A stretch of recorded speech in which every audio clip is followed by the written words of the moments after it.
Hello, c'est Mike Imprezia, le maître de l'angoisse, et aujourd'hui on se retrouve pour une petite creepypasta. Grattement. J'avais presque 7 ans lorsque ça s'est produit. C'était au premier abord, un soir tout à fait commun. Un long et froid soir d'hiver, où l'on s'empresse d'aller se coucher. Comme à son habitude, ma mère m'a abordé, embrassé, et m'a souhaité une bonne nuit. C'était notre petit rituel, disons. Après une dure journée d'école, j'étais très heureux d'être enfin au lit.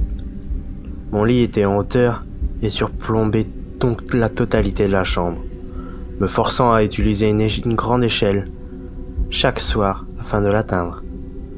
Je me suis toujours senti en sécurité dans ce lit, sans doute en raison du fait qu'aucun cambrioleur ou monstre ne s'embêterait à monter la longue échelle dans l'unique but de m'atteindre. Peu à peu, je m'endormais. Jusqu'à ce qu'un bruit strident retentisse, me sortant de mon sommeil. Cette saleté de chat venait comme tous les soirs gratter à la porte, dans l'espoir que je le laisse entrer. Il était très tard, et j'avais tout sauf envie de descendre de mon lit pour le bon plaisir du chat. Je suis donc resté dans mon lit, passif au grattement, en essayant de les ignorer. J'ai ensuite eu une étrange sensation, comme si quelqu'un ou quelque chose m'observait. Je sentais qu'il y avait du mouvement en bas, sous mon lit exactement. Une chose que les grattements du chat auraient réveillée. Dans la pénombre, je pouvais voir une silhouette animale, trop grosse pour être un rat et trop petite pour être un homme. Je commençais à m'inquiéter. Et s'il y avait un monstre sous mon lit? Et s'il me voulait du mal?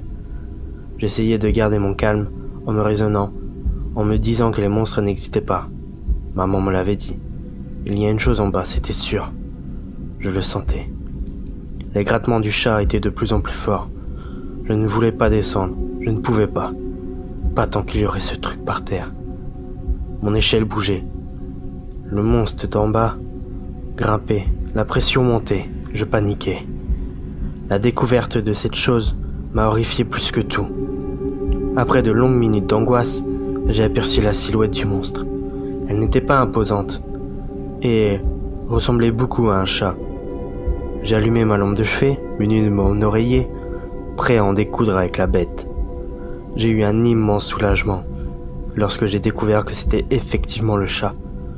Il avait dû m'emboîter le pas. J'étais très soulagé. Il n'y avait aucun monstre.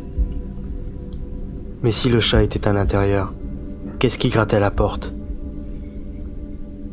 La peur commence à s'emparer de moi.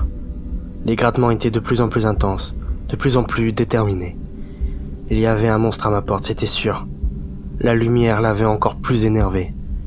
Je pouvais entendre le monstre gémir de toutes ses émotions entremêlées, avec le bruit des griffes enfoncées dans le bois. Le monstre faisait maintenant un vacarme fou. J'étais tétanisé. Je croyais vivre ma dernière nuit. J'espérais que ma mère vienne me sauver, mais elle ne venait pas. Pourquoi? M'avait-elle abandonné? Je me blottissais dans ma couette accompagné du chat qui me rassurait beaucoup. Au fil de la nuit, les bruits se sont estompés. J'étais paralysé par la peur qu'elle revienne. J'osais à peine respirer. Malgré cela, j'ai tout de même réussi à m'endormir. J'ai été réveillé par la lumière des gyrophares. La police était chez moi. Mais pourquoi? Peut-être pour la bête de ce soir. J'étais perplexe. Un homme a interrompu mes songes. En entrant dans la pièce, il était vêtu d'une tenue bleue et portait un pistolet. J'ai immédiatement su que c'était un policier. Il m'a demandé de descendre. Ma mère m'avait toujours dit d'écouter la police. Je me suis exécuté. Il m'a pris dans ses bras et m'a ensuite interrogé sur cette nuit. Je lui ai tout raconté. J'ai alors demandé si je pouvais voir ma mère.